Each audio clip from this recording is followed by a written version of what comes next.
Hello everyone, welcome to biology bites. तो आज हम शुरू करेंगे oogenesis। इसके पहले हमने कवर किया था स्पर्मेटोजेनेसिस, जो कि प्रोसेस थी स्पर्म फॉर्मेशन की, जो कि एक मेल गैमेट है।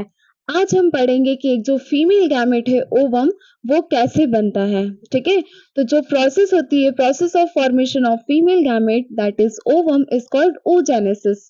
ठीक है, जो फीमेल्स है उनमें फीमेल गैमेट के फॉर्मेशन की जो प्रोसेस होती है उसको हम बोलते हैं oogenesis। जो oogenesis है वो शुरू होता है oogonia से, जिसको हम जर्म सेल भी बोलते हैं। अब यहाँ पे मेल और फीमेल में एक डिफरेंस आता है, मेन डिफरेंस, कि जो स्पर्मेटोजेनेसिस की प्रोसेस है वो हमने देखा था कि वो प्यूबर्टी के बाद ही शुरू होती है। ठीक है, जो एक मेल होता है उसके अंदर मेल गैमेट बनने की प्रोसेस प्यूबर्टी के बाद आती है, लेकिन फीमेल्स में ऐसा नहीं होता है।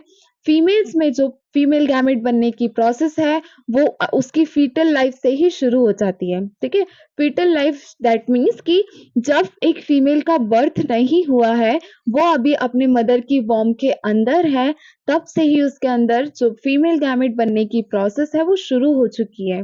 ठीक है, तो क्या होता है कि एक जो फीटल की ओवरी होती है, फीटस की, फीमेल फीटस की ओवरी, उसके अंदर मिलियंस ऑफ जो प्राइमरी oocyte है उनका फॉर्मेशन होता है। लेकिन होता क्या है कि जब बर्थ से लेके प्यूबर्टी तक की एज आती है तो बहुत सारे डीजनरेट हो जाते हैं और सिर्फ 60,000 से 80,000 oocyte ही बचते हैं। ठीक है, जो आगे फिर फॉलिकल्स में कन्वर्ट होते हैं और ओवम का फॉर्मेशन करते हैं। तो आइए हम देखते हैं कि जो ओवम है उसके बनने की जो प्रोसेस है वो कैसे होती है। तो हम शुरू करते हैं फीटल लाइफ से। तो जब एक फीमेल फीटस की ओवरी होती है उसके अंदर oogonia है। अब oogonia सबसे पहले क्या करेगा, वो सबसे पहले अपना नंबर बढ़ाएगा। तो अपने नंबर बढ़ाने के लिए उसको माइटोसिस डिवीजन करना पड़ेगा। तो सबसे पहले यहाँ पे होगा माइटोसिस। माइटोसिस से उसने अपना नंबर बढ़ा लिया। अब oocyte बहुत सारे बन गए। अब जो oocyte है वो कन्वर्ट होते हैं प्राइमरी oocyte में। ठीक है, प्राइमरी oocyte कुछ नहीं होता है, जस्ट उसका जो सेल मास है वो बढ़ जाता है। इस प्रोसेस को हम बोलते हैं डिफरेंशिएशन। ठीक है, मियोसिस हुआ, फिर डिफरेंशिएशन हुआ। डिफरेंशिएशन में क्या हुआ, जो सेल था उसका मास बढ़ गया और वो बन गया प्राइमरी oocyte।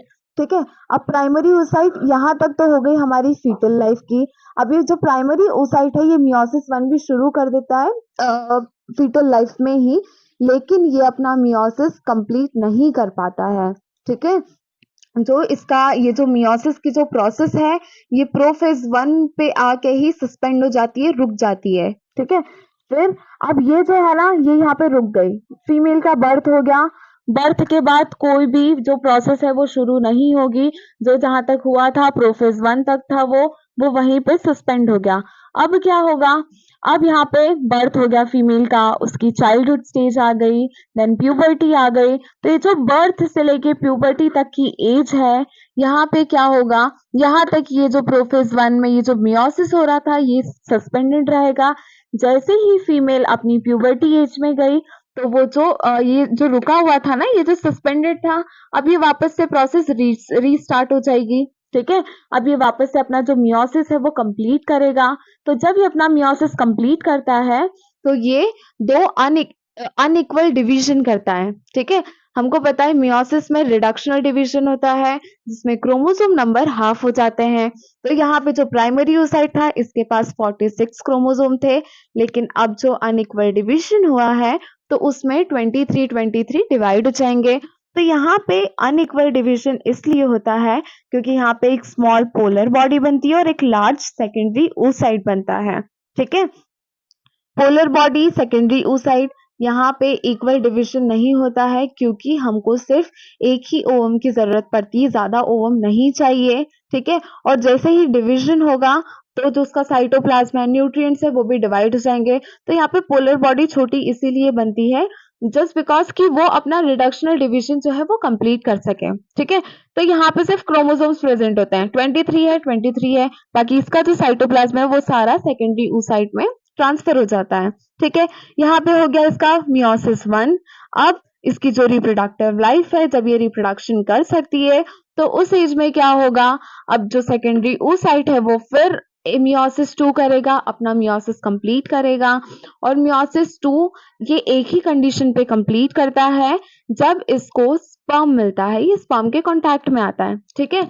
देखो, जैसे यहाँ पे ये प्रोफेज 1 पे सस्पेंड हो गया था ना, ठीक है?